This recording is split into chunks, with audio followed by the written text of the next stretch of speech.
Okay. Yes, as soon as I got it. Well, good evening, you all. Nice to have you all back again this week. Something I look forward to with great anticipation. As always, I will start with an opening treatment from the book Peace, Joy, and Love by Dr. William Tolliver. He chose to call this one, I Choose to Evolve.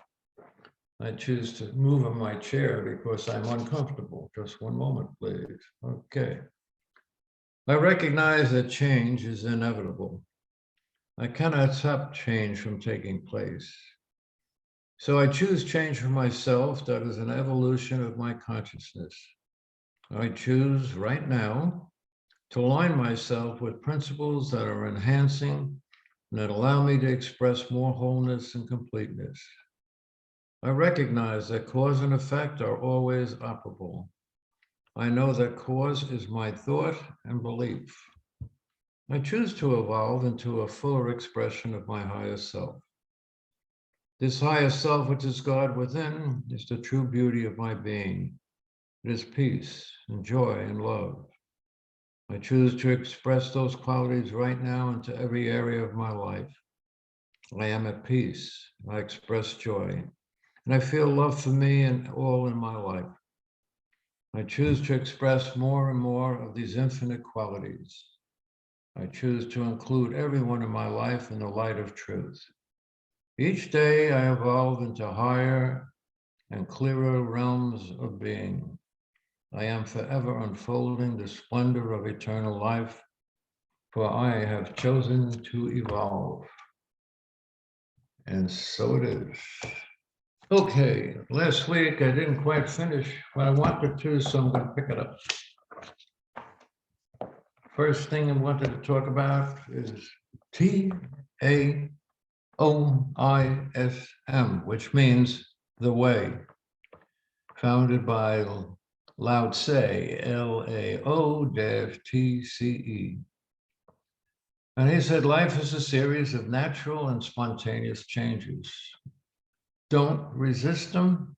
Don't think things should be different. That only creates sorrow. Go along. Let reality be reality. Let things flow naturally forward to whatever way they like. Be like a pebble carried effortlessly along the stream of life, or a row your boat gently down the stream. Merrily, merrily, merrily, merrily, life is but a dream. There you go. Don't fight it. Don't resist it. Just let it flow. He also says, don't fear to be without an immediate solution. Let your receptive mind supply the answer. Too different from the usual? Well, let's see. Don't resist. Whoops. Remember, tonight I'm following dialysis, so I flub once in a while.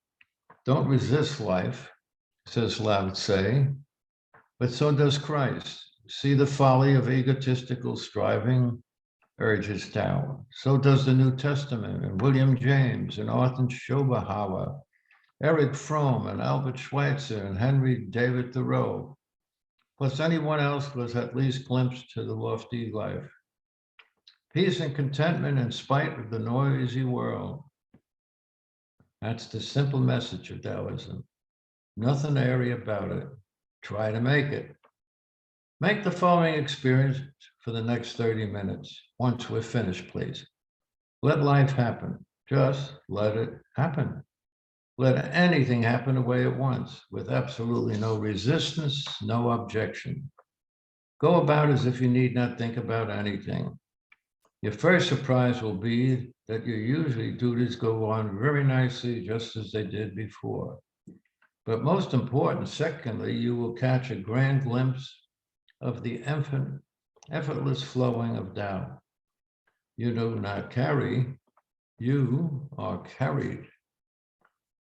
Sounds great, doesn't it? You're going to try it tonight? 30 minutes. Just sit in the comfort of your whatever and let your mind roam. Further, frustration occurs when we try to do without first understanding. You cannot possibly act successfully above our own level of insight, but we can work to raise the level. Understanding is doing the kind that returns a profit. Do never race ahead of your own understanding. Let it be a torch that goes out in front of you and lights the way for you. Another segment. As strange as it seems, receptivity means that you don't take anybody's word for anything. I will talk a bit on that in a few moments. You think for yourself. There is a counterfeit form of receptivity, which is nothing more than being gullible. Some people take anybody's word for just about anything. That's not only mental laziness, but it's a painful price that will be paid. The mystic path says you must be the bravest and best within us. Uprightness, integrity, honesty, fearlessness. That is all. There's nothing complex about being successful. Make up your mind to go all the way. Don't hesitate. Don't compromise. Place the truth above all else. Don't be afraid. The most helpful obstacles are the most insurmountable ones. And whatever you do, don't apologize.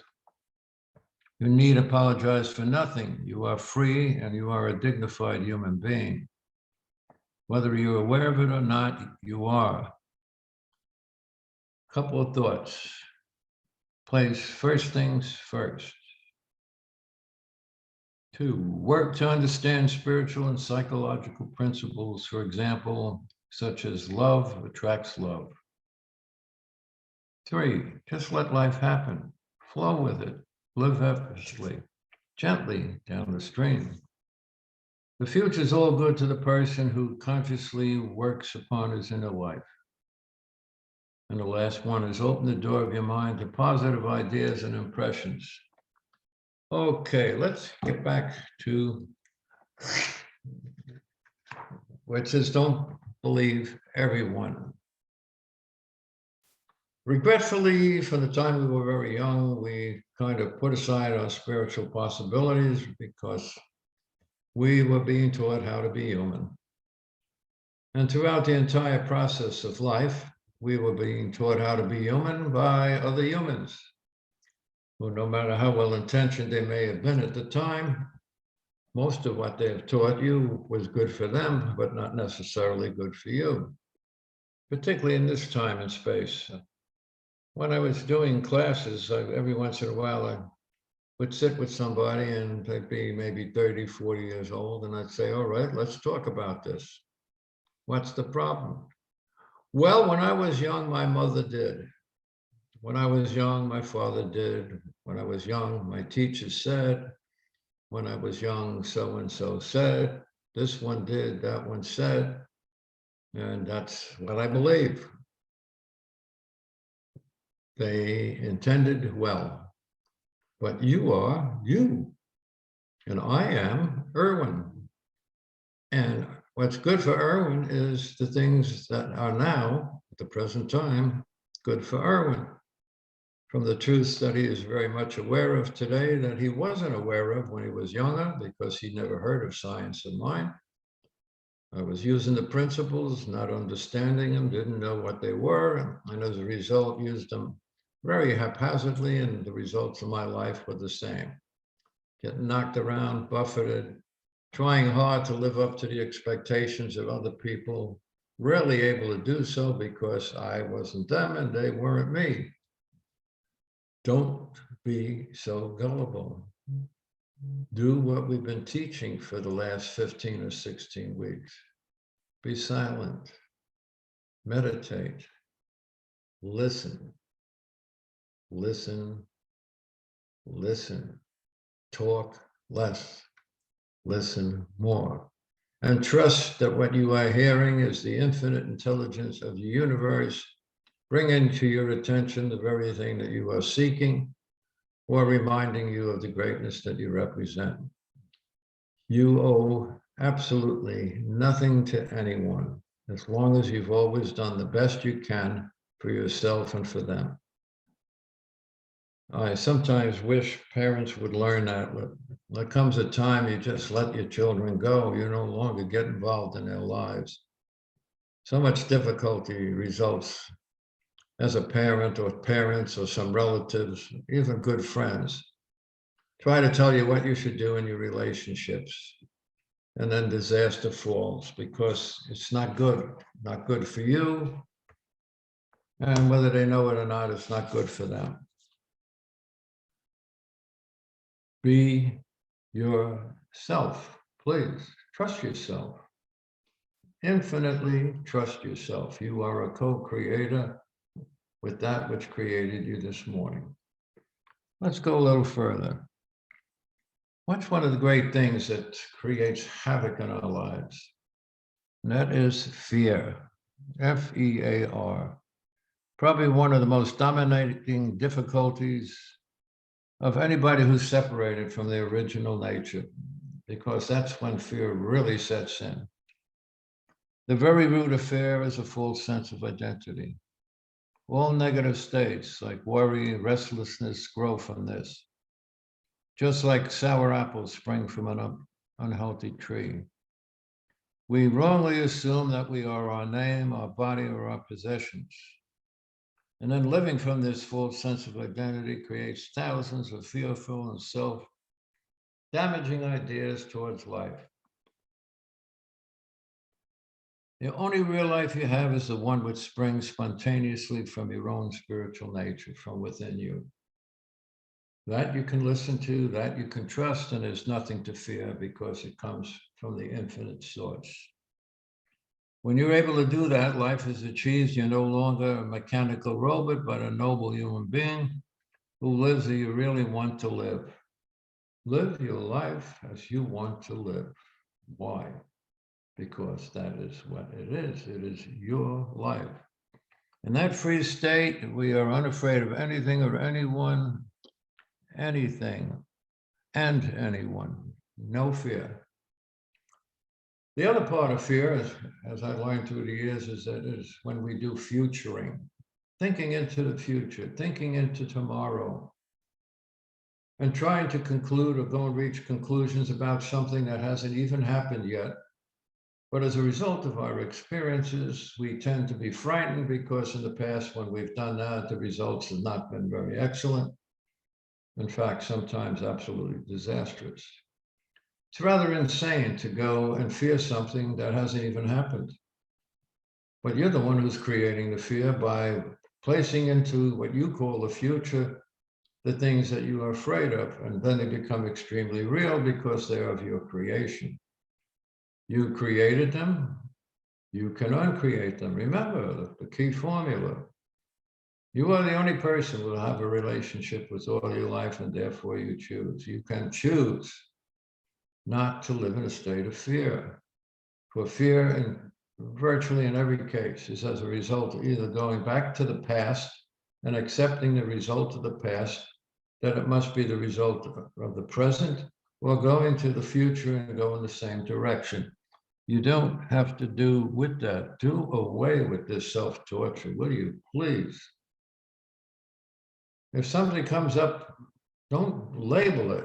Please drop the label. Something comes up, it's rather difficult for you to face. It's not something you generally have to face. Don't go into fear mode. It just freezes you. It makes it virtually impossible for you to think from the intellectual state that you're capable of, which is the God with the way of thinking.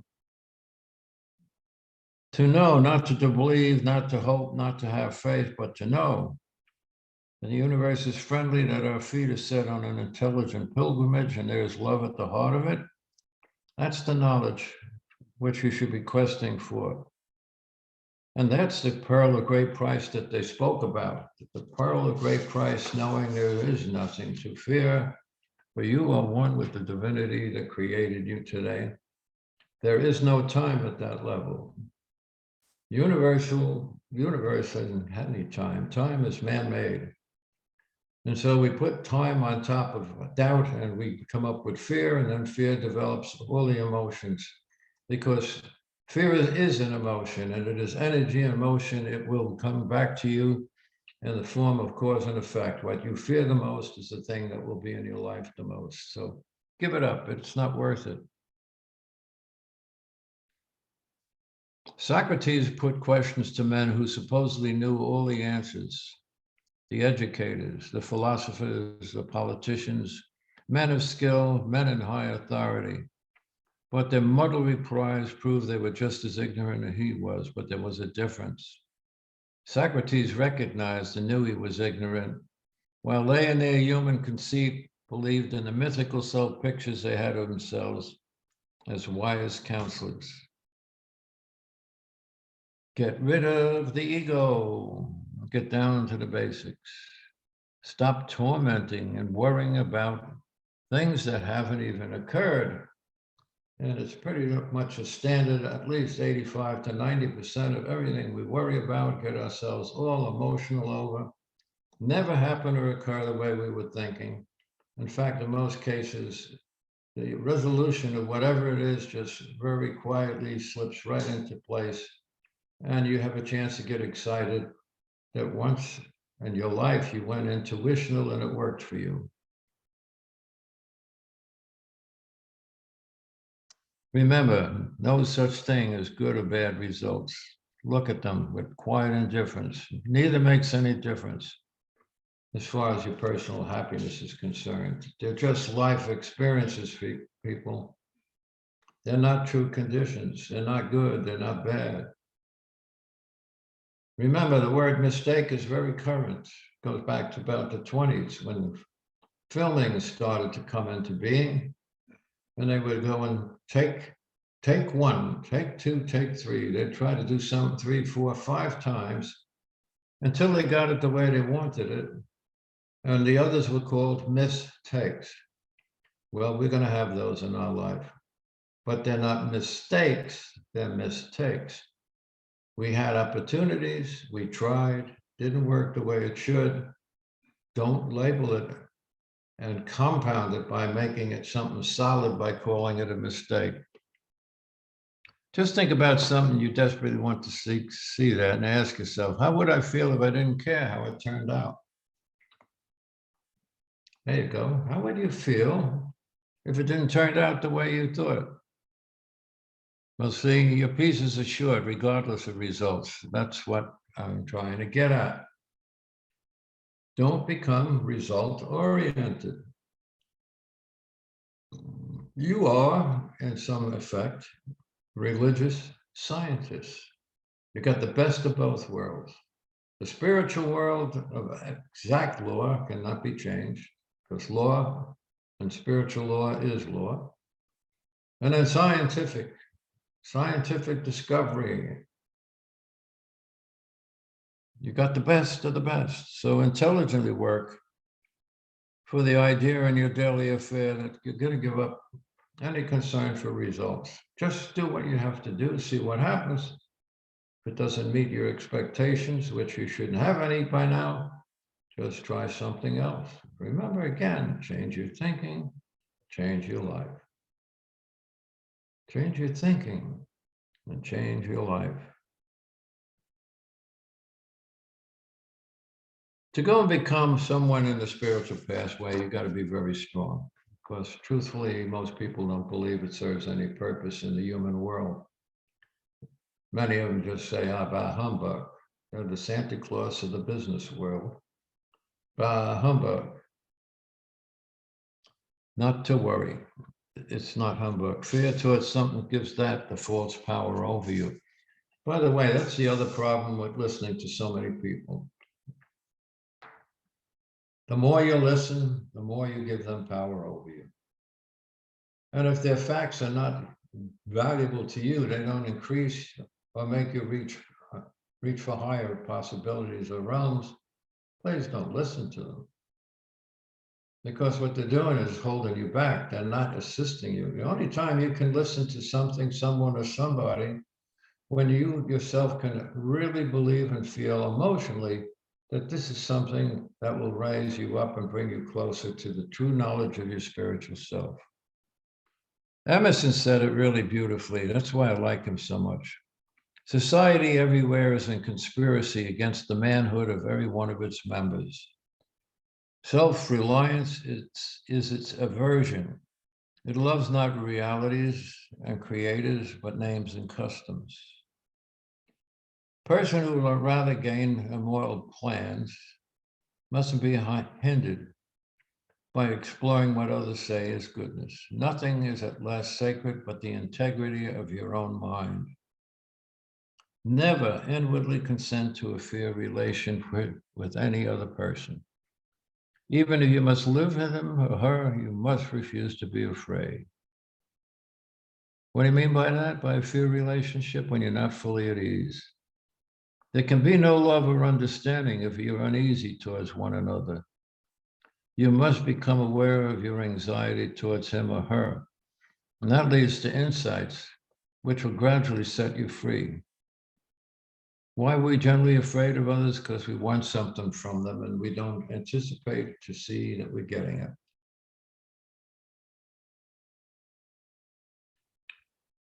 George Goodruff, Gurdjieff, was born about 1872, spent dozens of years roaming about the East in search of esoteric teachings. He returned with a tremendous wealth of wisdom for the Western world, and he summarized the problem: mankind is asleep, but they don't even know it. Simple. Mankind is asleep, but they don't even know it. Why, are you one of the human zombies that walk around on the planet Earth each and every day, wandering about, not focusing, not aware of what you could and can be?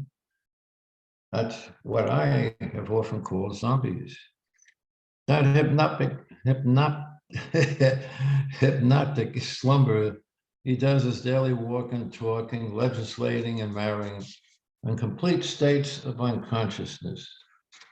Most of all the acts are mechanical because they act like hypnotized people, because they are. Goodrow says, you can wake up. You can turn from a mechanical man into a true individualist who will run his own life.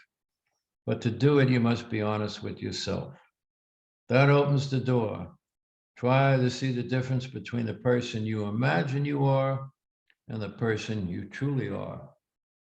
It's amazing how we always go right back to the primary premise. I am one with all that has been created. We're all one and the same. Okay, let's see what else we got here. In your practice of self-observation, notice how uncomfortable it is to be without being excited, to have nothing happening.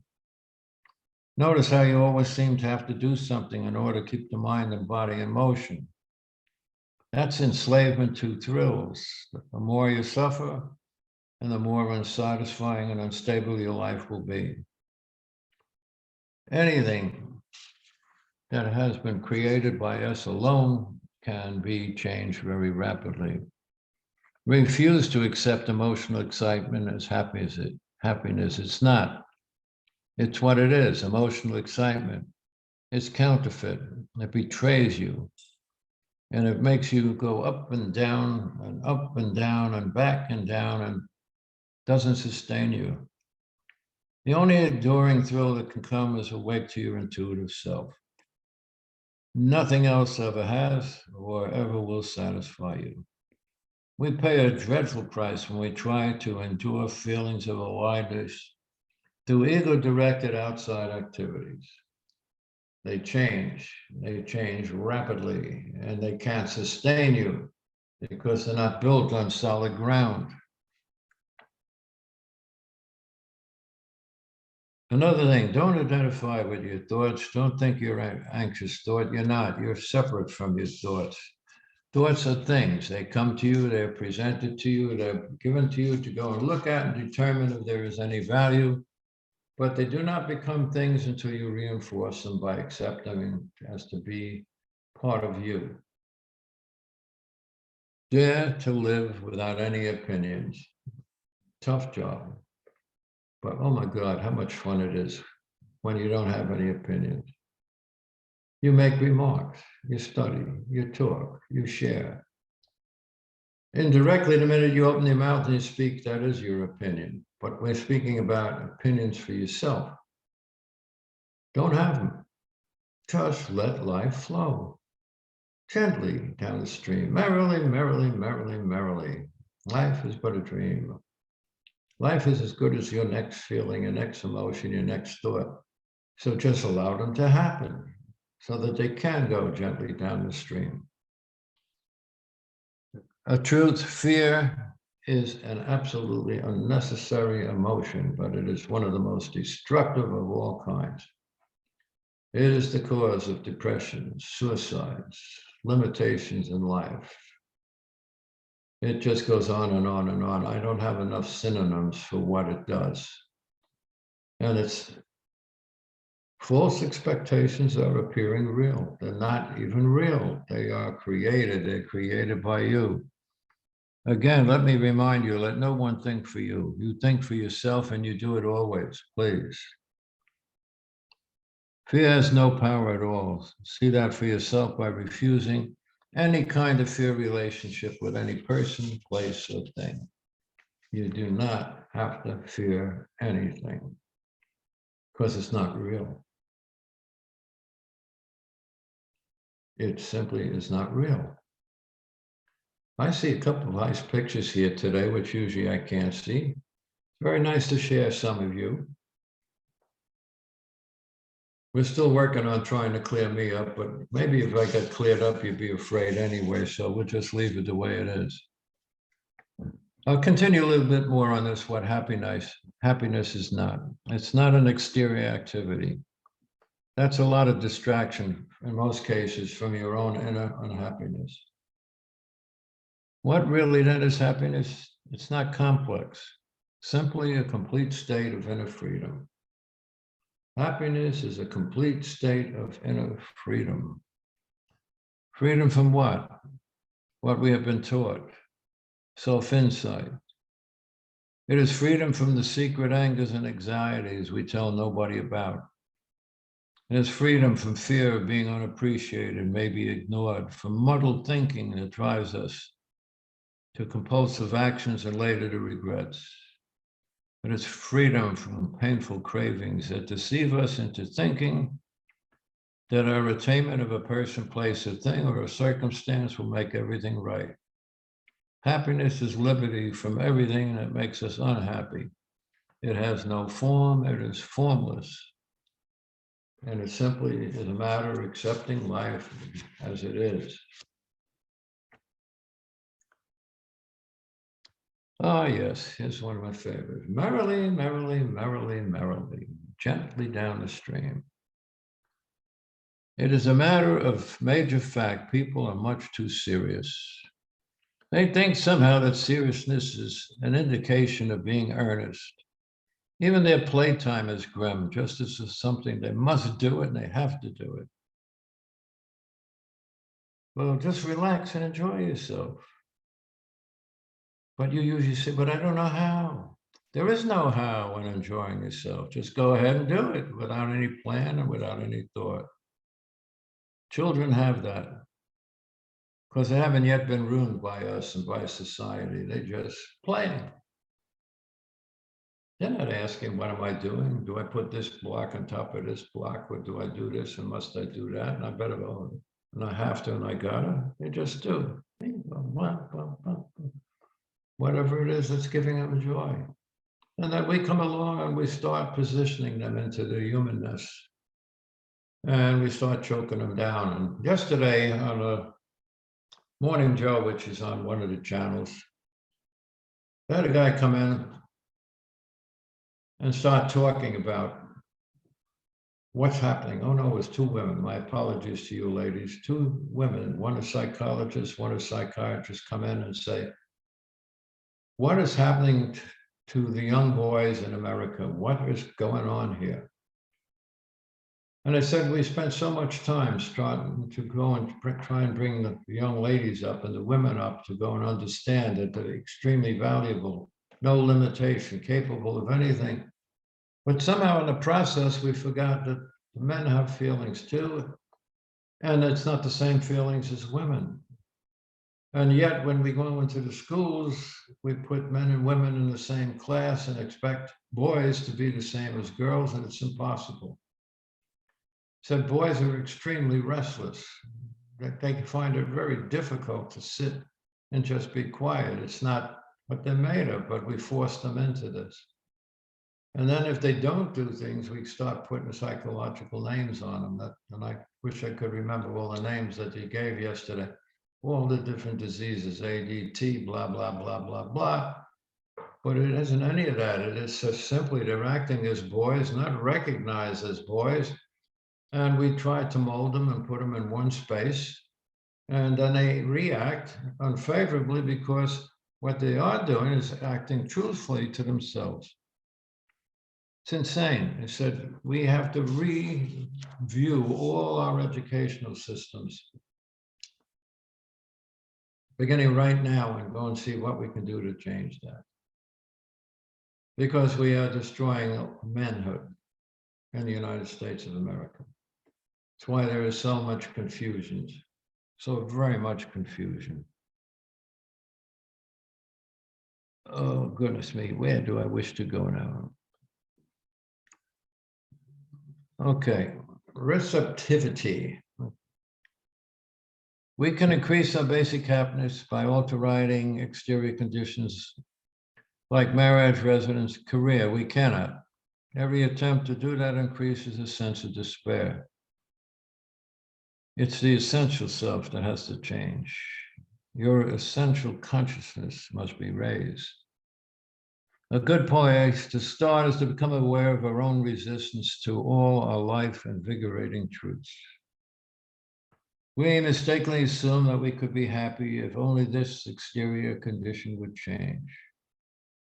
No man or woman is happy, regardless of its exterior possibilities, if he's living from that.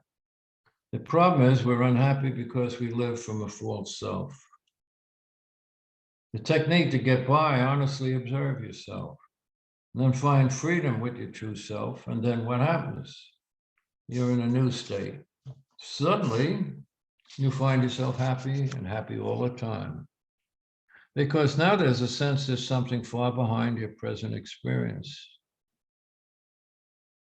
Give you a few good ideas here. I'll probably wrap it up with that. It's getting close to time. Do not cling to the memory of yesterday. By the way, there is no yesterday. It is exactly what it says. It's a memory of yesterday. So it's your memory of yesterday, but yesterday was gone the day it happened. And it's your memory of it now that's creating either great joy or havoc in your life. Because yesterday is now. That yesterday has become now.